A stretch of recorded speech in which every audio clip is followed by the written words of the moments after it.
are back and you're tuned into the Metal Magdalene with Jet Full Terror Assault pre-fest show with plenty of music from all the bands. And right now we have with us Justin DiPinto of Waco Jesus. Welcome back to the show, Justin.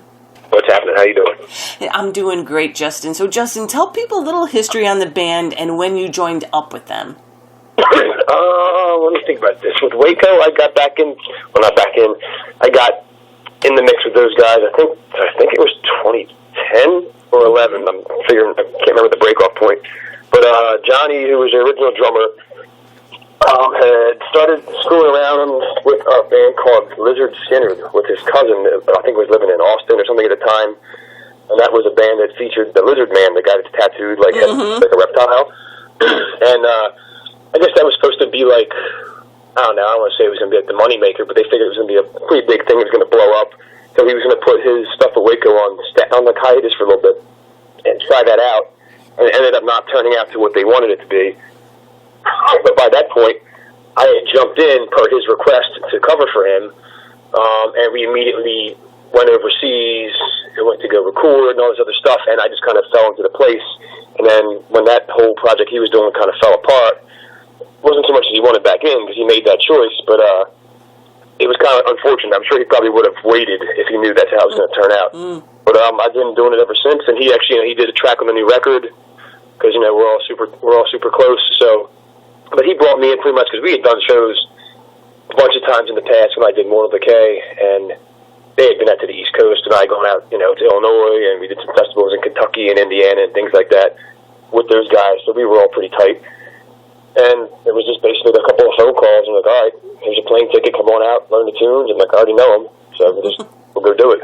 And it's pretty much that simple.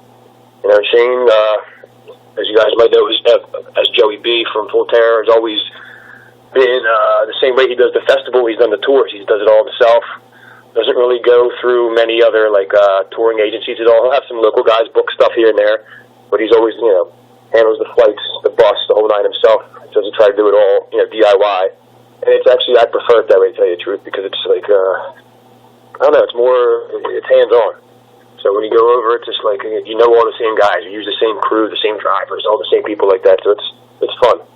And what kind of music do you play, just in case people don't know who you are? Waco's always labeled itself as a scum grind, which these days, who knows what you call stuff anymore? I mean, there's porno grind, there's this, there's that. I mean, I would say it takes a lot of cues from the early Terrorizer, Napalm, which to me, even as a drummer, it's punk rock with the drums doubled. So it's like listening to Cro-Mags or Agnostic Front or Minor Threat or Black Flag, but like on crack. So that's what I like. So I was going to say, that must be fun for you then, to be able to play music like that and then go back and play Malevolent Creation. So you get to play all kinds of fun stuff, Justin. Yeah, I mean, Malevolent has grind elements to it, especially more these days than it used to. Like in the early couple of albums, they were very death metal. But and Waco has a few death metal elements popping in here and there. But they're definitely based around the raw, dirtier sound, which, I mean, I like both. But I think sometimes I like the grindier stuff a little more. Almost it's a better outlet for you. You don't have to really be as it's not polished. Okay, and it's okay to be that way, And what stage are you guys going to be on at the fest, and what time, and all that kind of stuff? We were on last on Thursday, which is the pre-night. It's actually it's not so much like it was last year. It's basically the days are all the same, pretty much. But it's pre-day for those who may not be able to make the trip. So hopefully we have a good turnout for a Thursday. I'm not sure which of the two stages we're on, because this year they're now going to have them in the same section of the campground in one big field facing one another. So they're just going to go A and B back and forth and flip the bands. So the changeovers are happening during the other band. You won't have to walk over to another stage up the hill, and you won't miss anything that way. But we are on last, which I'm assuming will probably end us up on the bigger stage, hopefully. And now, we'll see. The one stage that was the big one last year, it was a permanent one that was always there since the old days of that venue. And they're building one now right across from us. I'm not sure if it's going to mirror the same size or what. I haven't really been down there. We'll be down there in about a week and a half. We're going to go early and start prepping things. So that'll be nice then for everybody that's going to the fest, so they don't have to walk all over now, and they won't miss anybody unless they want to. Yeah, the grounds are huge. I mean, it's like 100 acres or so, which is cool if you want to go do your own thing, or you want to go pass out midday because you went too hard the last night, and you can actually have a little peace and quiet. You can go hang out by the lake or the river right there and do stuff. Or you can stay right in the grounds all day long and just watch all the bands. You know, you have a choice. Now, are you looking forward to seeing anybody in particular, Justin? Without trying to remember half the people that are on it that I can't remember right now, I would say Sacred Right, definitely. I've never seen them before. They've actually played in my town in Delaware back when I was like in 8th grade and I was not old enough to get into the venue. Belphegor, Origin, Dying Fetus, who else am I thinking of? I think Cephalic's playing, I think. Mm-hmm. Who else is coming down? Cognitive, my guys from Jersey are going to be down here. Who else? I'm drawing a blank right now. I'm not in front of the screen. Those are the ones that are standing out. So, you know, it's like you said, Justin, it's a good time. So what kind of vibe is it there for, you know, you when you go to the Full Terror Assault? It's, put this way, they kind of bill it as this, but it's like a U.S. version of what you would expect to see at some of the European open airs. And actually even better because even there, you still, I don't know, it's not a corporate type event, but you're still paying a festival price for a beer. You're still paying food vendors that are inside that are kicking back to the venue and the promoters. So like everything's still a little pricier, even at the European style stuff. But what they do have there is that you can camp, you can park on site, whether you're in a van, a car, in a tent, or you're in an RV, whatever you want.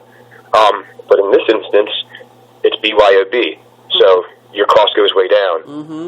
The ticket price way down also because there isn't a lot of overhead. The tickets don't need to be through the roof. And it's not like, we all go to Maryland every year, but it's in the city. Parking's an issue. It's on the same weekend. It's a holiday weekend. There's a lacrosse tournament that goes on. All the hotels are booked. They're 2-night minimum, $300 a night. Those kind of prices you might save all year long just to go to Maryland, for example, or to go overseas because now you're incorporating a plane ticket. But here, you can actually drive here. You're down there on a Thursday. The last night's on a Saturday. That gives you Sunday to get back home in time, and you don't have to miss a day of work if you don't want to. Mm-hmm. So there's a lot of different reasons that it's doable. You know, just from the camping, the beer stuff. You can barbecue. You can have bonfires. There are food vendors, but you can cook yourself. It's not a big deal. They have ice on hand. I mean, most towns know what it's all about. You can make it work real well. So have a good time at the same time. Yeah, like it sounds like a fun time. It sounds like camping with entertainment. Mm-hmm. Sounds like even like last year, it was funny. We had some of the guys in. Everybody's familiar with sexual atrocities. Guys up in like Milwaukee area. They were there, but then they also, like a lot of people did, because they're all musicians and they're all hanging out, whether they were in bands or they were actually just fans.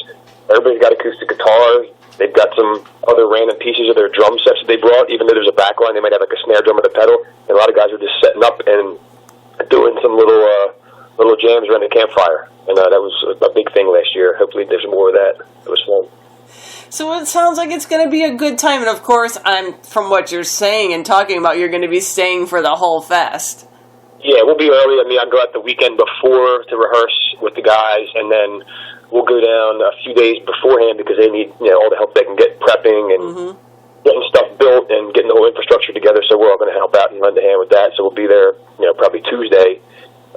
Play Thursday, hang out for Friday and Saturday, and then fly home on Sunday rather.